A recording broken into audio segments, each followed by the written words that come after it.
Here in MSI's booth, they're showing off everything from laptops and monitors to car chargers, but what I wasn't expecting was for them to get into a new category, which is paint. Yeah, I pulled you into the video just to make that joke. Sorry, Cliff. In all seriousness though, the MSI Claw does a lot more than just change the color of the existing handheld gaming systems on the market. From the outside, yeah, it bears a lot of similarity to a system like the ROG Ally or the Steam Deck, but on the inside, it is running Intel's all-new Core Ultra series processors, which promises some pretty interesting benefits. I'll get to that in a bit. First, I want to talk about what's special about the outside. But first, this message from our sponsor. Headphone juice is not something you should be proud of. These are your typical headphones that accumulate heat while you game. Ew. Wiki Cushions add a cooling gel to their cushions to keep your ears sweat-free. You can easily replace them on your headset. Check out Wiki Cushions at the link below. While you can get Hall effect joysticks as an add-on for consoles like the Steam Deck, MSI has opted to go for both Hall effect joysticks and triggers right out of the box with the Claw. I wasn't expecting this move after Valve stated they opted not to use Hall effect joysticks over reliability concerns, but given how much I prefer using them, it's definitely a welcome one to me, even if, I don't know, something could go wrong at some point. Other than that, they've ticked all the important boxes, dual stereo front-facing speakers that are not covered by your palms, love to see it, an integrated fingerprint sensor in the power button, a micro SD slot that, hopefully doesn't overheat, and good enough feeling buttons and ergonomics that I don't expect this to be an issue, whether you're more of a rest it in front of you gamer, sit it in your lap gamer, or just hold it up gamer. Whether they came up with that on their own or borrowed from their competitors, I don't know, but realistically at this point it doesn't matter because there's one other standout feature that I absolutely love to see. Because they've gone Intel, they have an integrated Thunderbolt 4 port, which means that, like the Ally, you'll be able to run an external graphics card on the Claw. But unlike the Ally, you're not limited to ASUS's proprietary XG mobile graphics interface. Now, Thunderbolt does have a disadvantage. This is Thunderbolt 4, not Thunderbolt 5, so it runs at half of the total bandwidth of ASUS's solution, but as long as you're not hooking a 4080 or a 4090 up to this thing, you can still get a healthy graphics boost by docking it to a GPU. And a part of what enables that is the strong CPU performance of the Meteor Lake Core Ultra 5 or Core Ultra 7 processors that are at the heart of these things, which, of course, we're about to take a look at here. Hey, no, you're not gonna break that one. What? You can try this one. I want the real one. Oh, is this just a dummy one? No, it's actually functional. Oh. Well, then why is this a sacrificial lamb? Because this one is more important. Okay. Fair enough. To even get to open it for you guys at all, I had to sign away my life. They said they want 2 free sponsored videos if I break it. Yep. But you said this one's not important. Not as important.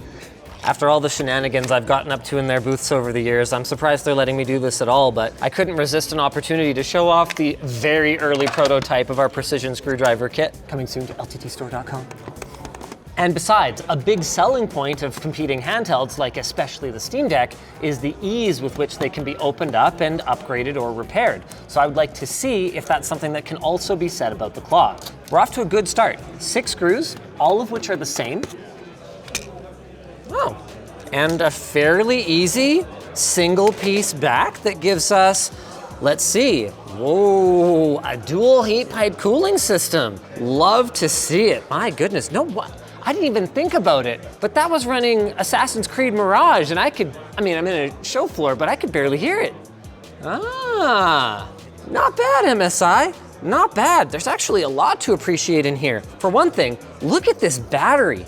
I was wondering how they packed a 53 watt-hour battery into this thing, and I guess the answer is with a really funky shape. But that's a really good thing. It contributes to a really even hand feel, and Intel claims will give you a full 2 hours of battery life running full tilt at the 35 watt maximum TDP that this thing will do when it's running on battery power. They claim more like 8 hours when it's running in the 10 watt endurance mode.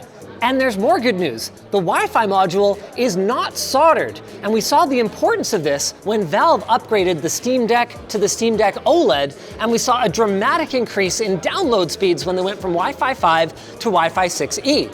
Of course, that's going to be less of an issue on the Claw in the first place because it ships with Wi-Fi 7, meaning you're probably going to run into a CPU bottleneck for downloading games before you max out your Wi-Fi. As an added bonus with that chip, while you can use the 3.5mm headphone microphone combo jack, it's Bluetooth 5.4, meaning that with a compatible headset, you can expect much lower latency, even over traditionally kind of crappy Bluetooth. Coming back to that CPU again, there are two different chips that you might find in the MSI Claw, the Core Ultra 5 135H or the Core Ultra 7 155H. Both of them have two of what Intel are calling low power efficiency cores, which are basically just the same as their regular efficiency cores, but built on a different process and tuned to handle background tasks. They both have 8 regular efficiency cores, and then the difference is they have either 4 or 6 performance or P cores. So depending on the AAA games that you might want to play, it could make more sense to go for the 155H, especially given the relatively low difference in price. End of Q1? At 3 different price points, starting at $699, with the middle one looking like the best one in my mind because that 512 gig SSD can easily be upgraded just by removing a few screws and popping in a new 2230 M.2 SSD. Oh, and all my excitement about the speeds and feeds, I kind of glossed over a major detail. The screen is 1080p, 120 Hz, and should reach a peak brightness of around 400 to 500 nits, so about what you'd expect for a machine of this class. Just like you'd expect this segue to our sponsor. Are your headphones cushions hot like a tiny steam room? Stop steaming your ears like your broccoli. Wicked Cushions offer all sorts of cushion replacement for your headphones. And it's not just your regular cushions. With added dual-layer cooling gel, they ensure you keep a cool head even your team is eating. Looking for a crack? Wicked Cushion gives you a crack-free comfort. They use top-notch materials like breathable sport fabric and memory foam. With over 25,000 reviews and a 365 days to fall in love warranty, don't listen to me, listen to your ears this time. Check out Wicked Cushions at the link below. If you guys enjoyed this video, hopefully you're enjoying the rest of our CES coverage, and if you're not, well, go watch it. I know you will. Enjoy it, that is. I don't know you'll watch it. I hope you do.